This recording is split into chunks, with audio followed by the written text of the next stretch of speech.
김보혁 기자, 오늘 주제는요? 전광훈과 분노 유발자들입니다. 예. 전 목사를 포함해서 지난 8.15 광화문 집회 주도 세력들, 결국 코로나19 확산으로 전 국민의 삶을 위협으로 몰아넣고 있습니다. 네. 전 목사의 경우 자신을 포함해서 가족, 비서, 변호인까지 확진 판정을 받고 입원 중이고요. 주옥순 씨 부부, 그리고 보수 유튜버 신혜식 씨, 차명진 전 의원도 있습니다. 자중해도 모자를 파는 유튜브 방송을 하면서 국민들 분노를 유발하고 있습니다. 그러게요. 속된 표현 좀 쓰면 아주 염장을 지르고 있습니다. 병실에서 유튜브 방송 한다면서요? 예, 그게 이 사람들 돈벌이 아니에요? 관련이 있습니다. 그죠? 네, 참 걱정이에요. 뭐 표현의 자유다 이렇게 외치고는 있죠? 표현의 자유 있죠. 그런데 표현의 자유는 타인의 명예, 사회 윤리 침해해서는 안 됩니다. 근데 위험 수위를 넘나들고 있습니다. 네. 전 목사와 극우 유튜버들은 방역 협조를 마치 정권의 협조를 하는 걸로 여기는 것 같습니다. 신천지 이만희 교주는 일단 사죄하는 척이라도 했었잖아요.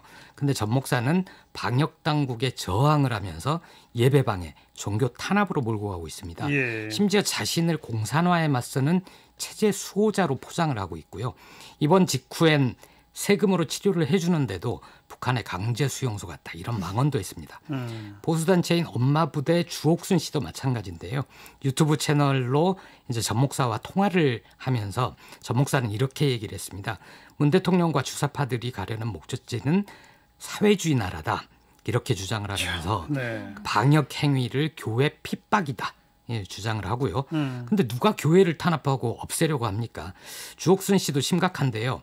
왜 정광훈 목사만 광야의 폭풍에 외롭게 서서 이걸 지키려고 고통 속에 있는 것인가? 이런 얘기를 하는데 마치 풍차를 향해 돌진하는 돈키호테를 보는 것 같습니다. 참.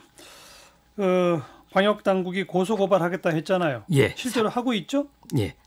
방역 당국을 고소 고발하고 있는데요. 이쪽에서? 예. 사랑제일교회와 8.15 광화문 집회 주최 쪽에서 교회 압수수색 관련자 전원 고발 방침을 내놨고요.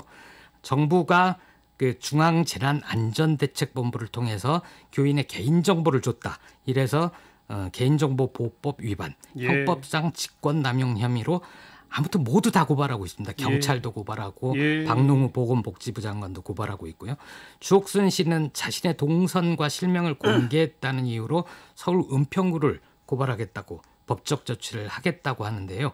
가평구는 주 씨가 이 코로나19 확진 이후에도 동선을 제대로 알리지 않았다. 네. 그래서 감염병 예방 및 관리에 관한 법률 위반 혐의로 알겠습니다. 고발할 예정입니다. 좀 아까 돈키호테 표현하셨죠? 예, 세계적인 명저예요, 돈키호테는. 맞습니다. 그분이 얼마나 참 기분 나쁘겠어요. 근데 이제 그 명예훼손. 표현만입니다. 절대 비교하지 마세요. 알겠습니다. 정은겸 본부장한테도 시비를 걸잖아요, 이 사람들은. 예, 저는 브리핑 볼 때마다 정말 안쓰럽던데요. 아마 대부분 시민들도 저와 비슷한 심경일 겁니다. 그런데 이들은 정 본부장까지 공격을 하고 있습니다. 전 목사 쪽이 어제 기자회견을 하면서 노고에 대해 감사드린다, 이렇게 얘기를 하면서도 방역 대신 정치를 하는 것 아니냐, 의심스럽다, 이런 주장을 폈습니다. 왜요? 왜 그런 주장을 펴는 거예요? 질병관리본부가 단호한 조치를 해야 할 대상은 광화문 집회 참가자가 아니라 국민 생명을 정치에 이용하는 정부 여당, 전문가 의견을 무시하고 중국인 입국을 막지 않은 문재인 대통령이라는 겁니다. 지금이라도 코로나 사태 확산의 책임이 누구인지 정확하게 밝혀주기 바란다, 이렇게 얘기를 했습니다. 예. 최근에 코로나 재유행의 진원지가 어딘지는 숫자가 명확하게 보여주지 않습니까? 자신들은 아니라는 거죠. 정부가 방역 실패의 책임을 자신들에게 떠넘기고 있다, 이렇게 생각하는 것 같습니다. 검사 받은 사람 숫자에 확진자 숫자, 이런 자료도 그 사람들은 못 믿는 겁니까? 안 믿는 겁니다. 참. 병원에 입원해서도 뭐 불평불만하고 막 이런다면서요. 예, 신의 한수 신혜식 씨는 음식 형편없다, 오늘은 탕이 먹고 싶다, 이런 얘기를 했고요. 처음에 시설 불만 제기했다가 환자 갑질 논란 빚었던 차명진 전 의원은 어제는 의료진 덕분에 몸이 좋아졌다, 집보다 여기가 낫다, 이렇게 오버하기도 했습니다. 네, 이렇게 쭉 정리를 해놓고 보니까 오늘 붙인 제목 분노 유발자들, 예. 왜 붙였는지 알겠네요. 정말 화가 나네요. 어떻게 해야 됩니까?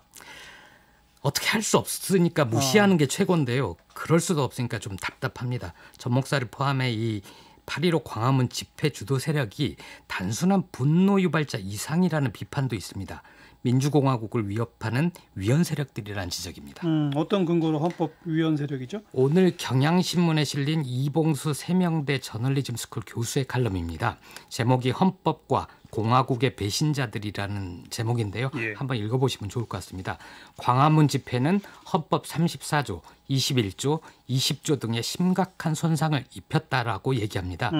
국가는 재해를 예방하고 국민을 보호하기 위해 노력해야 한다. 이게 헌법 34조고요. 모든 국민에게 언론 출판과 집회 결사의 자유를 보장하되 타인의 명예와 사회윤리 등을 침해해서는 안 된다. 이게 21조입니다. 예. 그리고 종교의 자유를 인정하되 종교와 정치는 분리된다. 이게 20조입니다. 정광훈 세력은 종교라는 외피를 쓰고 정치를 하고 있는 거 아닙니까? 여기에 조중동 등 일부 언론들도 부역하고 있습니다. 네, 뉴스사이다였습니다.